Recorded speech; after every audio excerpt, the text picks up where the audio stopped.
Bonjour à toutes, bonjour à toutes.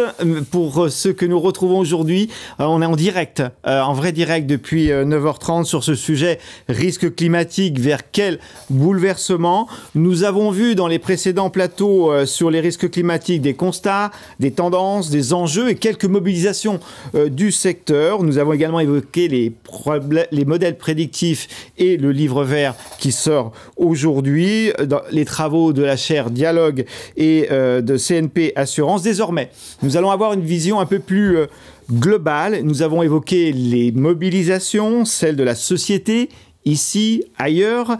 Et pour conclure, se poser la question, doit-on ou peut-on rendre la transition climatique désirable et juste, qui est d'ailleurs le titre de ce plateau que vous suivez actuellement. Nous avons le plaisir de recevoir aujourd'hui avec nous Véronique Veil. Bonjour Véronique. Bonjour. Vous êtes d'être là. Merci de votre présence. Vous êtes présidente du conseil d'administration de CNP Assurance.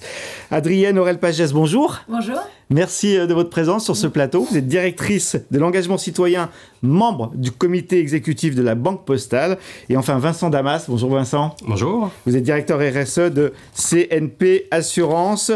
Un premier sujet, Véronique Veil et Adrienne Aurel-Pagès, bien sûr, les assureurs, les banquiers, est-ce qu'ils ont un rôle à jouer dans la construction d'une société résiliente dans ce type de défi climatique, côté ARD, assurance de personnes, pour la partie assurance? Je pense que le rôle de l'assurance, c'est d'accompagner les hommes et les femmes et les entreprises. Et pour moi, l'assurance a un rôle fondamental à jouer. Elle protège les entreprises qui veulent innover. Elles sont là si jamais les sociétés prennent des risques et donc elles sont là pour les aider.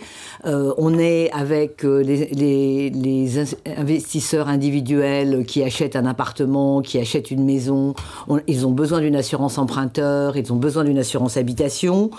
En cas d'incendie ou de défection d'un certain nombre de systèmes, on est là pour accompagner les entrepreneurs pour continuer leurs activités, éviter des pertes d'emploi. On est vraiment indispensable dans le développement de l'économie. Et c'est justement au moment où quelquefois on a du mal à trouver des assurances parce qu'il y a des défis climatiques qu'il faut être encore plus présent. Et donc ensemble, avec l'État, avec les collectivités locales, on se doit d'être là et on se doit d'être à côté des entrepreneurs, des individus et des entreprises pour les accompagner et les aider à se développer. Merci de ce mot ensemble qu'on a entendu beaucoup ce matin dans les précédents plateaux. Merci Madame la Présidente. Adrienne Aurel-Pagès, sur le côté banque, comment on peut se mobiliser face à ces défis qui nous sont devant nous? Oui, je m'inscris totalement dans ce que Véronique vient de dire. Le rôle des banquiers, c'est également de financer l'économie et d'accompagner tous les acteurs. Finalement, une banque, qu'est-ce que c'est? C'est l'instrument entre l'environnement macroéconomique, les politiques publiques et la réalité du terrain. Quand on regarde le bilan, par exemple, de la Banque Postale, 350 milliards, on va financer à la fois des clients particuliers avec du crédit immobilier, du crédit consommation, mais aussi des collectivités locales, des entreprises, que ce soit les grandes entreprises ou des PME. Donc, on est vraiment le reflet de l'économie. Moi, j'ai une conviction qui est qu'autour, justement, des enjeux de transition, ça redonne énormément de sens au métier de banquier qui avait été un peu dévoyé avec la standardisation des produits financiers, avec aussi la digitalisation. Et là, au contraire, avec la transition, on revient à l'essence du métier de banquier qui est le conseil, qui est l'accompagnement, parce que, en fait, ce banquier doit comprendre les enjeux auxquels le client fait face pour la transition. Et ces enjeux, quels sont-ils? Essentiellement des enjeux d'atténuation du changement climatique. Donc, comment faire en sorte que mon activité ou ma consommation, si je suis un client particulier, permet de réduire progressivement l'impact des émissions de gaz à effet de serre. Et bien sûr, l'adaptation, comment je fais en sorte de protéger mon activité ou mon logement, par exemple, face aux risques climatiques. Véronique Veil, on va parler du grand pôle financier, si vous êtes d'accord, de son rôle. Qu'est-ce qu'on peut dire? Écoutez, je crois qu'on a un objectif, c'est la réduction des émissions de gaz à effet de serre. Donc il faut, on le sait, des investissements qui sont absolument colossaux. Le grand pôle financier public a décidé d'investir environ 100 milliards d'euros sur les 5 prochaines années, et c'est vraiment un collectif. C'est la Caisse des dépôts, la Banque des territoires, BPI, CNP, la Banque postale. Donc vraiment, ensemble, on est capable d'investir un montant important, et il faut soutenir les investissements prioritaires qui sont identifiés dans la feuille de route de France Nation Verte, essentiellement sur le logement et sur le transport. Donc ça, c'est vraiment 2 axes importants de développement. En même temps, il faut qu'on arrive à s'adapter, parce qu'on sait très bien qu'il faut environ 2,3 milliards par an pour des mesures incontournables pour résister au réchauffement climatique. Et ça, la Caisse des dépôts contribue à 2 niveaux, en finançant des projets d'adaptation avec les collectivités locales pour protéger les habitants et les entreprises. Ça, c'est un premier point. Et deuxièmement, en améliorant les protections anti-incendie, les coupe-feux, mais aussi à essayer de régénérer 300 000 hectares de forêt. Donc vraiment, à travers l'assurance, la prévention des risques climatiques, CNP a vraiment la volonté, en tant qu'assureur dommages et en tant qu'assureur de personnes, d'accompagner cette transformation. Et on est très fiers de le faire avec nos partenaires et notre actionnaire dans le cadre du grand pôle financier public. Donc un rôle très important d'atténuation et d'adaptation. C'est vraiment les 2 mots-clés. Il faut travailler et ensemble. Et puis surtout avoir la capacité d'investir. Donc vous parliez du budget, du bilan de LBP. CNP Assurance, c'est 440 milliards d'actifs. Donc on a la force de frappe nécessaire, et l'union fait la force. Donc c'est vraiment important de travailler avec les autres intervenants du grand pôle financier public. Vincent Damas, une question sur comment concrètement, dans la vie de tous les jours, on peut jouer un rôle clé pour effectivement essayer de reconstruire ou de colmater, je ne sais pas, une société résiliente. En fait, pour rebondir sur ce qu'a dit Véronique, on utilise la puissance financière du bilan de CNP Assurance, donc nos 400 milliards d'euros d'actifs, pour soutenir l'atténuation du changement climatique. Donc ça passe par trois mesures. La première, c'est de limiter les impacts négatifs de nos investissements. Donc on a des politiques d'exclusion des énergies fossiles et de la déforestation qui sont parmi les plus ambitieuses du secteur et qui sont cohérentes au sein du grand pôle financier public et qui se basent sur des recommandations scientifiques. Ensuite, on finance la transition. On a un objectif de 30 milliards d'euros de financement de projets d'énergie renouvelable, de bâtiments à haute qualité environnementale. Et puis le dernier point, c'est influencer les entreprises via le dialogue actionnarial et les votes en assemblée générale. Et voilà, on rend public nos votes et on dialogue avec les entreprises pour les pousser à aller plus loin. Donc ça, c'est des actions très concrètes, très factuelles. Adrienne Aurel-Pagès, comment un acteur, vous pouvez accompagner, un acteur financier, vous pouvez accompagner l'ensemble des parties prenantes, puisque c'est bien le sujet, dans une transition climatique. Oui, alors la Banque Postale, on est devenu entreprise à mission. Et finalement, qu'est-ce que c'est qu'une banque entreprise à mission ? C'est une banque qui passe d'un monde en 2 dimensions, on regarde le rendement et le risque, à un monde en 3 dimensions, le rendement, le risque et l'impact. Et donc, c'est vraiment cette transformation qu'on essaye de faire en tant que banque entreprise à mission. Transformation qui passe d'abord par notre transformation en interne, donc une modification de notre gouvernance, l'intégration des enjeux ESG dans la rémunération de nos collaborateurs, du directoire, du comité exécutif jusqu'à l'ensemble des collaborateurs, mais aussi transformation de nos process en interne, puisque pour passer à cette nouvelle dimension, il faut collecter ces nouvelles données de l'octroi de crédit, du KYC avec le client jusqu'au reporting réglementaire. La transformation, elle est aussi bien sûr vis-à-vis de nos clients, en transformant nos offres pour pouvoir permettre à nos clients de vraiment s'inscrire dans la transition juste, par exemple avec les prêts verts qu'on va destiner aux collectivités locales. Et puis enfin, transformation, vous l'avez dit, de toutes nos parties prenantes, de notre secteur.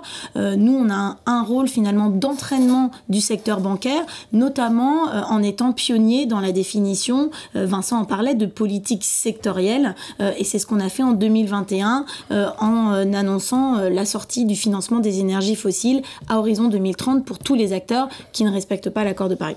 Donc vous avez quelques mesures aussi, hein. Vous avez un indice d'impact global, vous avez un certain nombre d'outils, vous analysez votre impact carbone, c'est ça? Oui, absolument. Alors on a développé un score d'impact global qui est sur 3 dimensions, la dimension environnementale bien sûr, mais aussi la dimension sociale et territoriale. Et donc on va progressivement calculer cet impact sur l'ensemble de nos classes d'actifs. Et donc ça nécessite de collecter ces données et de transformer nos process pour que nos banquiers, au moment de la prise de décision de financement, aient cet indicateur. Vincent Damas, est-ce qu'on va vers comment pourrais-je dire, une augmentation de la responsabilité climatique des assureurs selon vous? En tout cas, on constate une multiplication des contentieux climatiques à travers le monde, donc des ONG, des particuliers attaquent des États pour inaction climatique. La France a été condamnée, attaque des entreprises.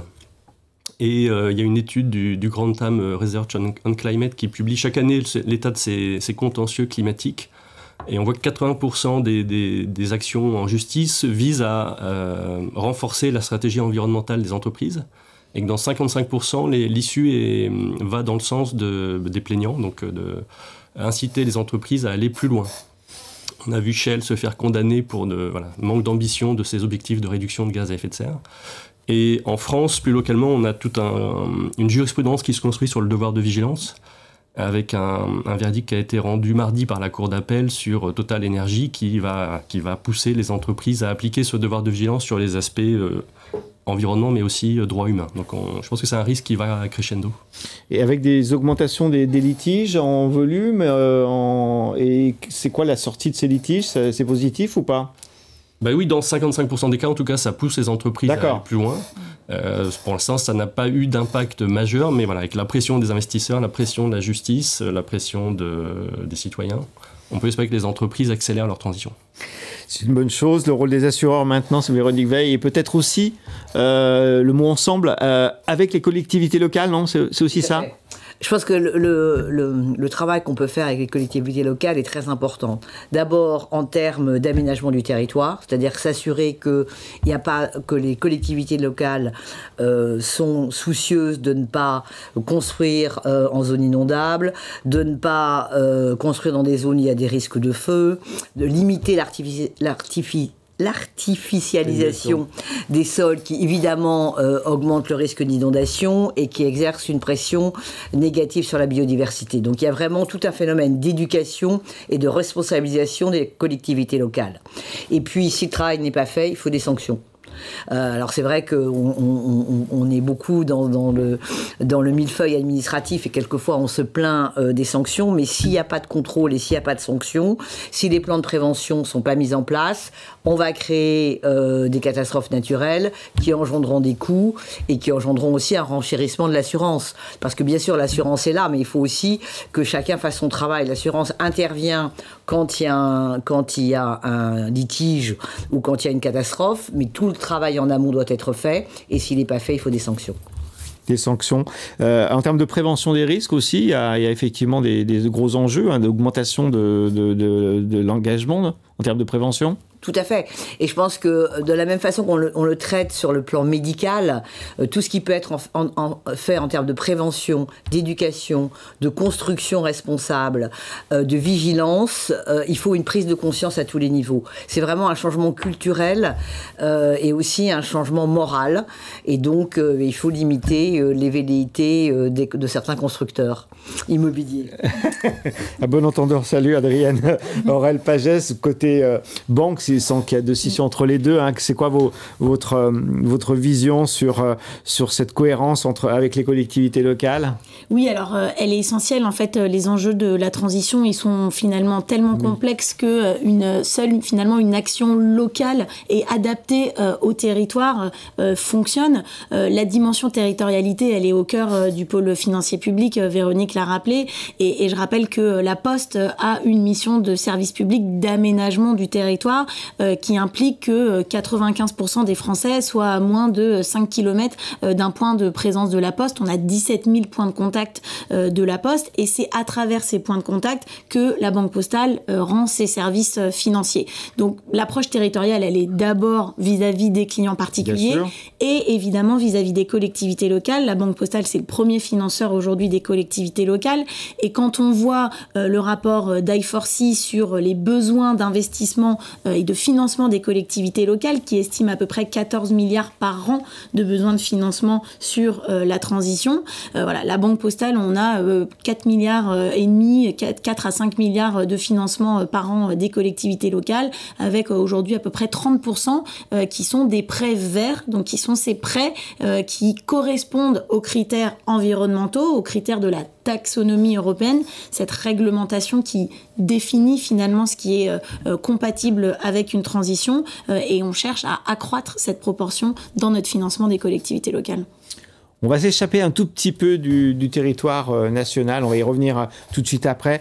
Vincent Damas, qu'est-ce que vous pouvez nous dire sur la dimension européenne ou peut-être au-delà de cette dimension européenne, qu'est-ce qui se passe ? En tout cas, ce qui est clair, c'est que l'Europe est précurseur sur la réglementation en matière de climat et l'ambition climatique avec le Green Deal depuis 2019, qui touche tous les secteurs, donc la finance, la banque, l'assurance, qui nous concerne au premier chef, mais aussi l'automobile, le logement, les transports. Et ce Green Deal repose sur la taxonomie que vient d'évoquer Adrienne, qui est la clé de voûte, qui vise sur la base de critères scientifiques à dire ce qui est une activité économique durable, d'un point de vue environnemental ou non. Et ensuite, elle irrigue beaucoup de réglementations de transparence pour que les entreprises et les investisseurs soient transparents sur la part verte de leur activité, en disant sur la base de cette information, les entreprises, les particuliers feront des choix éclairés. Ça, c'est l'ambition européenne. C'est l'ambition, c'est un pacte, hein. C'est un pacte, voilà. Et ça a inspiré beaucoup d'autres taxonomies en Chine, à Singapour, au Brésil. Donc c'est assez encourageant que d'autres pays, voilà, que l'Europe ne soit pas la seule. Pour autant, on voit qu'aux États-Unis, il y a des débats importants sur est-ce que les entreprises cotées doivent publier un bilan carbone. Et il y a du fort lobbying pour aller contre des règles de la SEC qui imposeraient ça. Donc on voit que voilà, ça avance dans le bon sens, mais on a aussi parfois des reculs dans d'autres zones du monde. Donc il faut rester vigilant. L'Europe est inspirante pour les autres continents. On l'a vu pour le fonds de CatNat tout à l'heure dans un précédent plateau.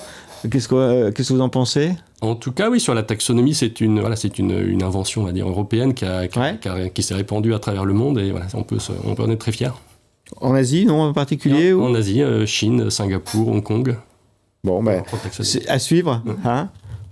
Vous donnerez de plus amples nouvelles prochainement. Alors, on ne peut pas aborder, quand on aborde ce type de sujet, des conséquences des risques climatiques, des principes fondamentaux de l'assurance, tels que l'assurabilité, la mise en commun, la diversification et le transfert des risques. Alors, on peut se poser des questions. Est-ce qu'on va ou pas vers des déserts assurantiels ? Est-ce que le spectre de l'inassurabilité est une vue de l'esprit ou pas ? Est-ce qu'il peut y avoir une durabilité des programmes d'assurance ? Autant de questions qu'on se pose, Véronique. Est-ce que vous pouvez nous donner quelques indications ? Je crois qu'on a expliqué le travail qui doit être fait en termes de prévention et de sanctions pour protéger notre territoire.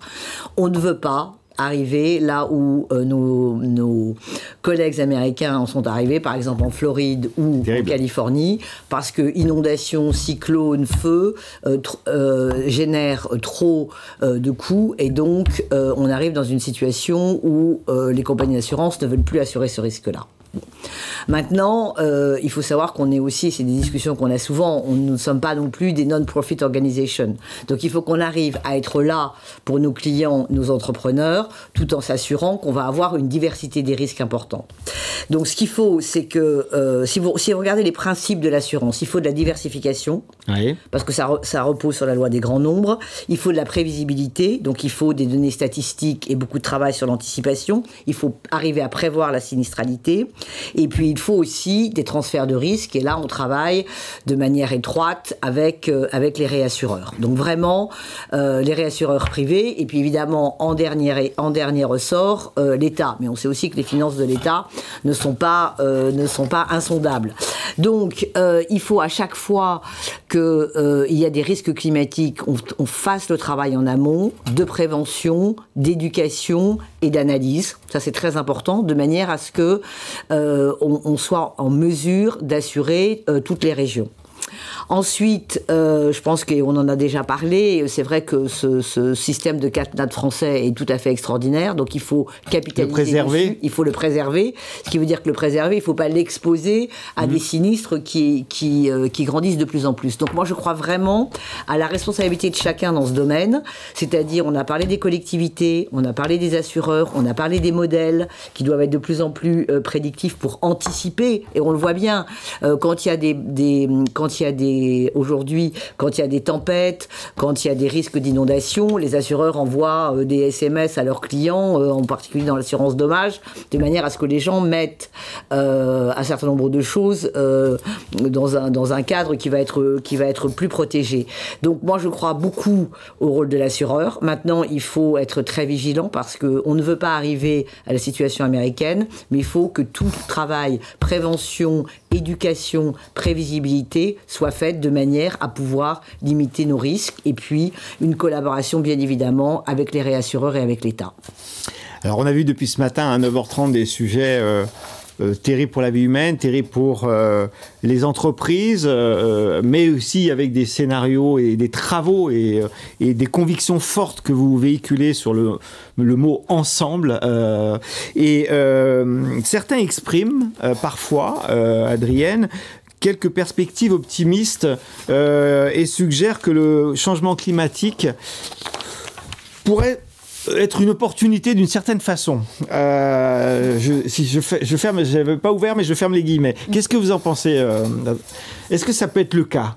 Oui, alors je pense que c'est une opportunité, en tout cas, de transformation plus largement de notre économie, de notre société, et si on est un peu plus modeste, en tout cas, transformation de la façon de fonctionner d'un groupe de banque assurance notamment. Je pense qu'en tant que banque assurance, les enjeux climatiques ouvrent des opportunités de développement de produits en lien avec les besoins de protection et les besoins de financement de nos clients qui sont absolument énormes.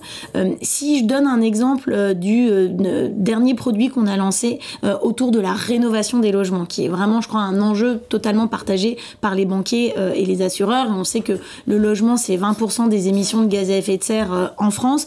Et donc, si en plus, on prend en compte les enjeux d'artificialisation nette, la rénovation des logements, c'est absolument la clé. Donc, à la Banque Postale, on a lancé un crédit immobilier à impact qui se base sur l'indice d'impact global dont je vous parlais. Et finalement, ce produit, il a deux jambes. Une jambe de tarification, donc avec le score d'impact dont on parlait, en fonction de la qualité du score, on va réduire le taux qui est proposé aux clients. Donc ça, c'est un impact tarification très clair si notre client nous propose par exemple de financer un logement qui est déjà performant énergétiquement. Et puis on a une autre jambe qui est celui d'accompagnement. Je parlais au début du rôle de métier de banquier dont le métier de conseil finalement revient au centre du sujet. Là, on est vraiment dans l'accompagnement à la rénovation. Donc, si le score n'est pas bon, notamment parce que c'est une passoire énergétique, on va accompagner le client avec un financement de la rénovation, et pas seulement un financement, avec vraiment un accompagnement dans le parcours. Parce qu'on sait qu'aujourd'hui, le passage à l'acte, il est un peu lié au financement, mais il est surtout lié à la capacité à trouver des artisans, à faire des devis. Et donc nous, on a un simulateur, et vous rentrez uniquement l'adresse de votre logement, et on va vous simuler exactement le coût de la rénovation pour passer d'un DPE de G à D, par exemple. On va vous dire, il faut 15 000 € pour changer vos fenêtres et isoler votre toiture. Cette simulation est utilisée directement par le conseiller bancaire comme une preuve d'un devis, et ensuite on va accompagner le client dans la recherche d'artisans RGE, donc qui sont labellisés pour faire ces travaux d'économie énergétique, et derrière pouvoir prétendre à des aides d'État. Donc on a vraiment ici tout un parcours qui part du besoin du client, de la facilité aussi pour le conseiller bancaire à opérer, jusqu'à l'impact qu'on mesure, et l'impact il est réel. Avant le lancement de notre produit, on avait 1% de nos financements qui étaient accompagnés d'une enveloppe de financement de rénovation. Aujourd'hui, on est à 6 ou 7%, soit bien au-dessus des objectifs de l'Europe qui est à peu près 3% de rénovation du parc. Et en quelques mots, on a évoqué CSRD ce matin lors des précédents plateaux. C'est une difficulté peut-être opérationnelle, mais est-ce que aussi ça peut être une lueur d'espoir pour la transparence, pour les datas, je ne sais pas? Alors, en tant que banquier, et puis j'imagine Vincent en tant qu'assureur également, en tant que banquier, oui, CSRD, ça va être une manne parce qu'on va pouvoir avoir toutes ces informations de manière beaucoup plus granulaire et qui vont nous aider, et je continue dans la dimension opportunité, à développer par exemple nous des crédits à impact. Donc c'est des crédits dont le taux est indexé à un certain nombre de données extra-financières. Et évidemment, il faut que ces données soient publiées et auditées, ce qui est le grand enjeu aussi de CSRD. Ouais. Véronique Veil, est-ce qu'effectivement on peut y voir quelques lueurs d'optimisme d'une certaine façon, des perspectives en tout cas? Moi, je pense que ce qui est important, c'est de voir comment les assureurs peuvent accompagner ce risque de réchauffement climatique. Et donc, il faut éviter qu'on ait des primes d'assurance qui explosent. Je pense que ça sera mauvais pour les individus et pour les entrepreneurs. Alors, dans ce cadre-là, il faut travailler sur 3 axes. Moi, je pense que le premier, qui est très important, on en a déjà parlé, c'est la prévention. Tout ce qu'on peut faire en amont, c'est vraiment important parce que ça va permettre de protéger les populations. Diminuer ce risque. Ouais. Deuxièmement, il faut évidemment réduire les émissions à gaz à effet de serre. Et là, on investit, et Vincent en a parlé, on cible un certain nombre d'investissements et on a l'argent nécessaire. Donc on contribue à l'amélioration de la planète en accompagnant effectivement cette transition. Et puis la troisième chose, c'est que quand il arrive quelque chose, il faut qu'on soit là pour les assurer. Donc, de toute façon, moi je pense qu'il faut être résolument optimiste et il faut travailler pour l'amélioration. C'est un état de fait. On va pas, si on ne fait rien, la situation ne fera qu'empirer. Donc, il faut le tourner en opportunité. Mais je voudrais vraiment renforcer le message que c'est le rôle de chacun. L'individu qui fait de la prévention, l'éducation, l'investissement, et puis être là quand il y a un sinistre. Mais tout ce qu'on peut faire en amont nous permettra de dégager de la capacité de financement pour cette transition, au lieu de payer des sinistres. Donc c'est vraiment un travail qui doit être collaboratif et un travail d'équipe, de manière à travailler dans le même sens. Et puis c'est peut-être une opportunité de repenser aussi nos modes de vie, à chacun de se remettre un peu mais ça c'est l'individu en question à titre oui, il faut se remettre en question, mais là l'assureur laisse une certaine liberté à ses clients, bien sûr, mais c'est qu'ils soient entrepreneurs ou individus. Un petit commentaire de ma part. On va bientôt conclure, hein, on est proche des 11h30 et on va reprendre le titre de ce plateau auquel vous participez. Doit-on ou peut-on rendre la transition climatique désirable, juste? Adrienne?